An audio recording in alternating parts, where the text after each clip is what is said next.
Vamos chamar agora, eu não lembrava o teu sobrenome, Ítalo, eu tive que fazer uma cola aqui.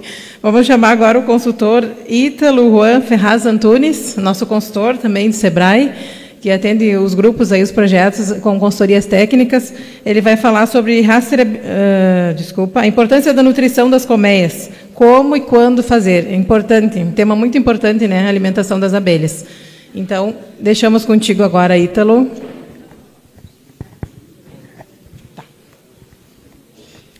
Então, boa tarde, pessoal, tudo bem? Para mim é uma satisfação muito grande estar aqui com vocês, porque a gente vai poder conversar um pouquinho daquilo que a gente faz no campo, daquilo que a gente vê também muito no campo. Então, a ideia é que a gente possa trocar, dentro desses minutos que a gente tem aí, para falar um pouquinho sobre suplementação alimentar, que é um dos manejos mais importantes, digamos assim, além de outros que tem aí nesse meio tempo de entre safra, né? Mas a alimentação, ela vai resultar numa coisa muito importante para nós lá na frente, que é a colheita, né? Que é uma coisa que todo mundo gosta, porque a gente bota a mão no bolso e assim por diante.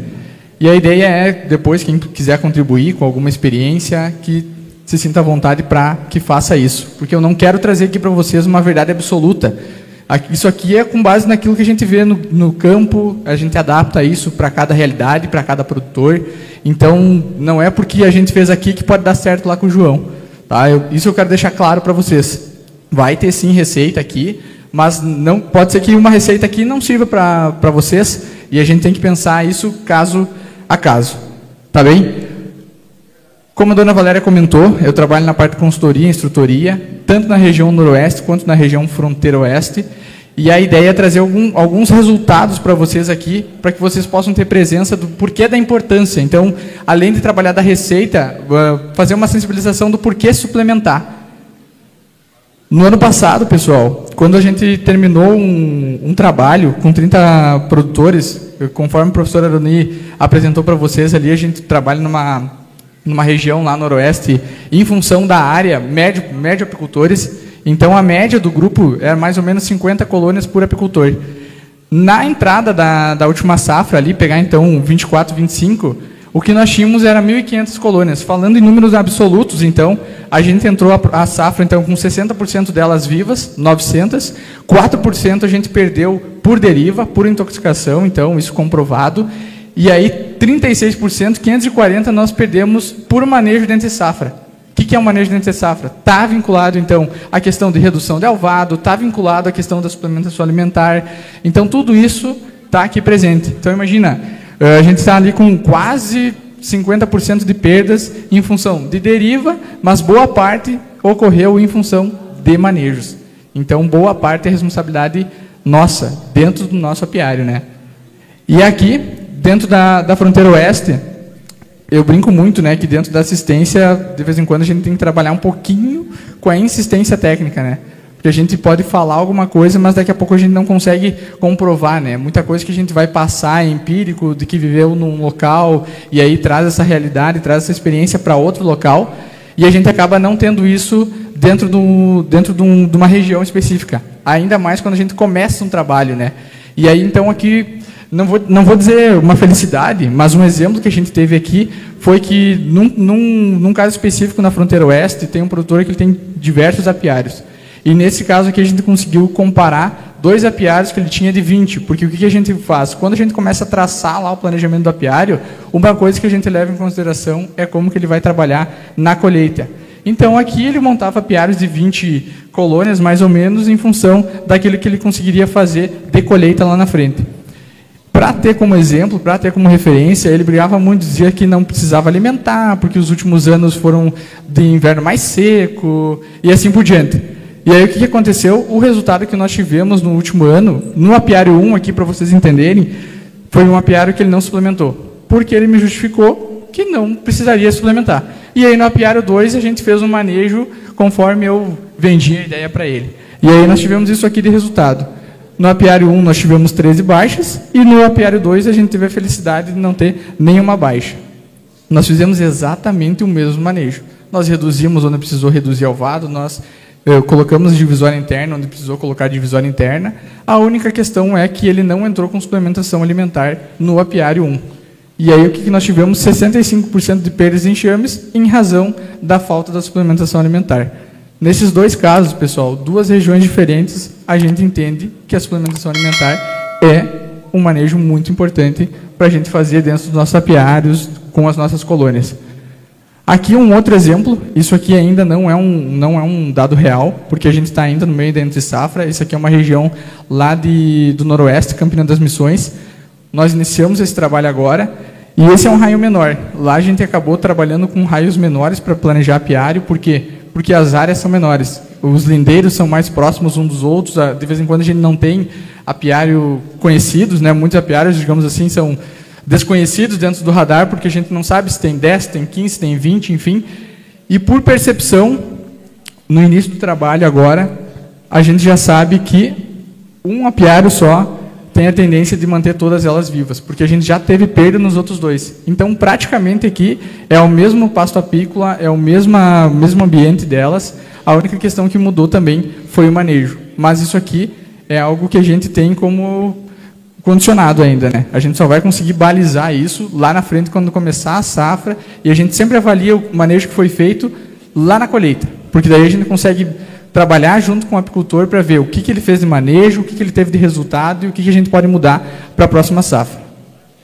Uma coisa, pessoal, que eu falo muito é, a gente chega ali e o pessoal falou, morreu de tal coisa. Mas daqui a pouco eles começaram só a olhar o lado externo. Tudo bem, tem gente que consegue fazer leitura de alvado, já está nesse nível, legal. Mas, pessoal, a gente tem que abrir, tem que ver qual que é a real condição dessa colônia. Não adianta a gente ir lá no apiário de longe e achar que está bom ou achar que está ruim. E muita coisa que ocorre é isso aqui, terceirização dos manejos na apicultura. Principalmente na hora da colheita, né? Na hora da colheita, o pessoal sempre fala assim, não, vou colher porque o João está colhendo. Então, lá no meu apiário eu também tenho que colher. E isso ocorre também na época de fazer manejo. A gente só vai para o apiário depois que a gente ouviu que alguém foi para o apiário. E é sempre por uma dor. Porque eu vi que eu perdi enxame, o João viu que perdeu o enxame, falou para mim, vou para o apiário. Não é 100% dos casos, pessoal. Isso aqui é uma leitura de ambiente, é um relato de experiência. Mas isso aqui, pessoal, a gente tem também tomar partido, ter responsabilidade da atividade que a gente está fazendo. Não é aquela coisa de nós instalar as caixas lá, deixar lá e depois ir lá colher mel. Então, a gente precisa tomar responsabilidade e compromisso daquilo que a gente faz para que a gente não perda e comece a justificar sem ter uma justificativa clara para isso, né? Então, o que eu digo, pessoal? Pessoal, como é que está a condição dos favos lá dentro? Agora a gente teve algumas perdas, tudo visual ainda, nada contabilizado, digamos assim, porque o pessoal não viu. Aí a gente chega lá e vê essa foto aqui. Essa foto aqui, pessoal, a gente já está num estágio já terminal, já está definhando praticamente o enxame, né? As abelhas já estão falando, estou com fome, me dá comida, e capaz de não sobreviver mais, né? Então, esse aqui é um ponto que praticamente a gente já perdeu. A gente pode ainda reverter essa situação, pode, é mais delicado, mas a gente consegue. Mas quando a gente atingir esse ponto aqui, cuidado, já está num estágio terminal desse enxame, dessa colônia aqui. O que a gente tem que cuidar na hora de suplementar? Só para a gente ter esse visual pronto aqui para vocês. Esse aqui é um cachilho, um favo, que aqui ele já mostra um pouquinho para nós, tá? Lá aquela coroa, né, pessoal? A gente chama muito da coroa de mel. Que coisa linda ter aquela coroa de mel. Essa aqui é só uma foto característica para exemplificar para vocês. Quando começou a secar a coroa de mel, cuidado. Ali a gente já tem que estar entrando com suplementação. Tá? Aqui já é um ponto que quando a gente olhou ali, não precisa abrir ela toda semana, não precisa abrir ela a cada 15 dias agora no inverno, tanto é que se pegar a fronteira oeste, vai ter dias que a gente vai ter que escolher a dedo para abrir as colmeias, né? Então assim, abriu ali, revisou, olhou isso aqui, já está um pouquinho seco a coroa, já é sinal que a gente já pode começar a alimentar, tá? Só para a gente exemplificar então qual que é a condição que a gente começa ali. E aí como alimentar então, pessoal? Também, só para deixar claro, antes da gente começar, não é uma verdade absoluta isso aqui. Mas a gente tem que entender que o mel é substituído por xarope e o pólen é substituído por bife. Não adianta chegar lá e dizer assim, não, estou alimentando. Aí daqui a pouco está bloqueado o ninho lá, puro mel, não tem nada de pólen, mas está alimentando com energético. Mas daí está jogando dinheiro fora, porque não está precisando. Energia tem lá dentro, mel tem lá dentro, o que não tem lá dentro é pólen. Então a gente tem que entender, isso tem que ficar claro. Xarope substitui o mel, e o bife substitui o pólen. Esse é o básico. E também não adianta, por exemplo, assim, daqui a pouco a gente vai lá fazer um bife, e o bife está pura energia e não tem nada de proteína, né? Então, isso também tem que ter um cuidado. Isso aqui, para deixar claro, mel é substituído por xarope e o pólen é substituído pelo bife. Fonte energética, então, pessoal, ou a suplementação energética, ela é constituída basicamente disso aqui. Açúcar e água. Aí vai depender muito de cada um, né, pessoal? O que cada um gosta de trabalhar. Tem gente que trabalha com 3:1, tem gente que trabalha com 2:1, tem gente que trabalha com 1:1. A gente entende que quanto mais água tiver nisso, mais as abelhas vão ter gasto energético, né? Por quê? Porque elas vão ter que desidratar e assim por diante. E aí vai depender também de cada um que faz o seu manejo, se quiser escolher alguma das proporções ali. Fornecimento, né, pessoal? Alguns trabalham dessa forma, que é trabalhar um período de transição, né? Começa com o início da entre safra, com o mantimento, que é o 3:1, depois vai por uma metade da safra, faz a transição 2:1, e aí lá no final da safra faz 1:1, quase pensando nele como um estimulante. Isso aqui também não funciona para todas as regiões, fazer dessa forma aqui. Se a gente pegar a região noroeste, que pega aquela parte ali que tem toda a questão do Rio Uruguai, aquele microclima ali não possibilita a gente trabalhar com 3:1. Por quê? Porque vai ter tanta parte de açúcar que de um dia para o outro vai cristalizar aquele xarope. Então, não adianta. Lá para a região, lá, a gente não consegue trabalhar com 3:1. A gente pode, sim, trabalhar com um meio termo, e aí, quando a gente avançar numa escala de manejo, o que a gente pode fazer? Que é o ideal, depois, assim, aqui, se a gente já tivesse num manejo mais elevado, né? Nós poderíamos escolher uma proporção do xarope que nós vamos trabalhar, que pode ser a 2:1, não tem problema nenhum. E aí a gente pode fazer esse fornecimento de alimento de acordo com a condição da família. Então a gente pode começar meio litro, pode ir com 1 litro, 1,5 litro, até atingir um nível superior. Aí vai depender muito de cada manejo. Tem gente que gosta de suplementar e já começar a fazer renovação de favo. Vamos pegar aí o pessoal, a Suzana hoje comentou, né, da questão da produção, né? Pega os argentinos, né, ou os uruguaios, em algumas partes que a gente pode possibilidade de ter experiência ou conversar com eles, né? Tem locais lá que o pessoal colhe, e na medida que colhe, na outra semana já vem suplementando. Então, será que justifica ou não, né? Porque daí a gente sai de uma média de 20 e está atingindo 30, 40 de produção por colônia. Então, tudo isso é variável de local para local. Isso aqui é algumas das possibilidades que pode fazer. Aqui uma receita, 3:1, então o que vai mudar só vai ser a questão da proporção, né? Esse aqui, pessoal, 3:1, vocês vão ver ali a receita, 1 kg de açúcar, 300 ml de água. Ele é o famoso 5 litros de água para 1,7 de...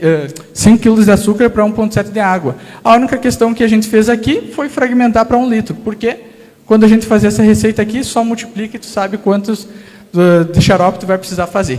Tá? Mas é a mesma receita que é passada há tanto tempo atrás. 5 kg de açúcar, 1,7 de água.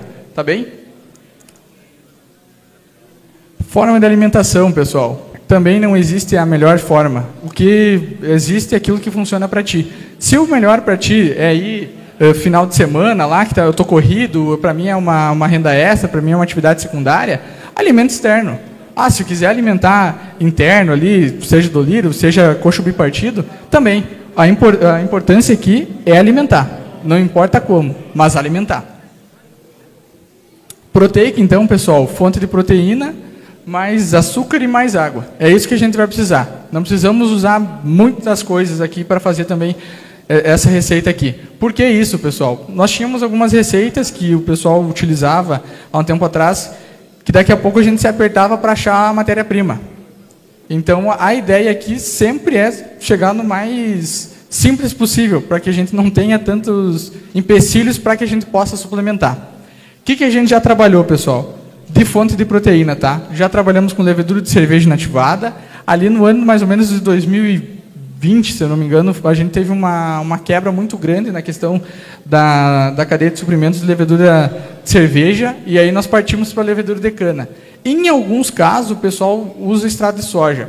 Eu, particularmente, o pessoal acaba utilizando pouco, e onde o pessoal tem o uso, a gente acaba incorporando dentro do bife. Tá? Então, hoje, se eu for indicar, se eu for trabalhar, eu sempre vou prender para o lado da levedura de cerveja. Tá? É a que melhor nos mostrou resultado, é a que menos deixa resíduo dentro da colmeia. Então, se eu for fazer uma orientação, se eu for fazer uma condução, eu vou optar pela levedura de cerveja inativada. o valor vai mudar pouco se a gente trabalhar entre as leveduras e extrato de soja. Então, eu vou optar por aquela que eu sei que vai dar um resultado, vai ter uma segurança dentro da colmeia, não vai sobrar resíduo, não vai ter mofo, não vai trazer nem um inimigo, não vai ter nenhuma patologia para dentro dessa colmeia. Então, se eu fosse indicar alguma fonte de proteína, indicaria a levedura de cerveja inativada. Fornecimento, pessoal, também entra na questão assim, que vai depender o que é bom para cada um, né? Quinzenal, mensal, enfim, vai variar também de acordo com o tamanho de população de enxame, mas a importância aqui é que nós consigamos fazer a suplementação alimentar. Região Noroeste. Região Noroeste, pela distância dos apiários, a gente consegue trabalhar tranquilamente quinzenal. São apiários mais próximos, são apiários menores. Região da fronteira oeste, a gente já acaba se apertando um pouquinho. São distâncias mais longas, normalmente a gente já entra o período da entre-safra quase com uma colheita, aí, né, em função da florada do eucalipto, então os enxames acabam entrando um pouquinho mais fortalecidos ou com um número de quadros de cria aí maior, um pouquinho mais também de alimento, daqui a pouco dá até para trabalhar mensal. Então isso aí vai depender da condição de cada enxame e como é que vai estar cada apiário. Aqui uma receita, então, de bife que a gente trabalha. Botei aqui uma bem simples, aqui, 1 kg de açúcar, 400 gramas de proteína e mais ou menos uns 200 ml de xarope 3:1. E aí aqui também, se quiser, pode agregar com extrato de soja, caso queiram. Se quiser usar a levedura de cana também pode ser. Tá? A única questão aqui que eu diria aqui para vocês, aqui também, que o pessoal tem trabalhado bastante, são alguns suplementos polivitamínicos, né? Tudo bem, podem utilizar também, agora tem até um suplemento polivitamínico que é na forma de pó, e a gente vê que o resultado é bem semelhante com o suplemento polivitamínico na forma de líquido, então também, se quiser utilizar, se alguém já faz esse uso, também é bem aceito, não tem nenhum problema. Só não vou fazer propaganda comercial aqui da marca. Formas de alimentar também, pessoal, indiferente. Alimentem da forma que fica bom para vocês, aquilo que dá certo para vocês. A única questão aqui, eu trouxe essa primeira foto aqui justamente em função da fronteira oeste. Há 20 dias atrás, mais ou menos, eu estava em São Francisco de Assis, e em 10 dias que eu fiquei ali, em nenhum a gente teve condição de ir para o campo, porque estava muito frio. Então, o que aconteceu? A opção do alimentador de cobertura se mostra uma das alternativas mais viáveis ali, porque a gente consegue levantar a tampa e fornecer o bife. Mas em outras regiões, como é a região, do caso da região noroeste, lá a gente pode colocar o bife direto em cima dos caixilhos, pode usar o alimentador interno, enfim. Aqui são exemplos de como fazer, e aí cada um vai se adaptar na sua condição e como melhor ver para fazer esse manejo aqui. Aí, quando alimentar, né, pessoal? Quando que a gente vai começar a alimentar as nossas colônias? Já falamos ali, questão dos argentinos, enfim, ali como é que eles trabalham, já estão um pouquinho mais avançado. Tem um pessoal do Chile aí também, que trabalha com manejo um pouquinho superior àquele que a gente trabalha aqui, né? Mas...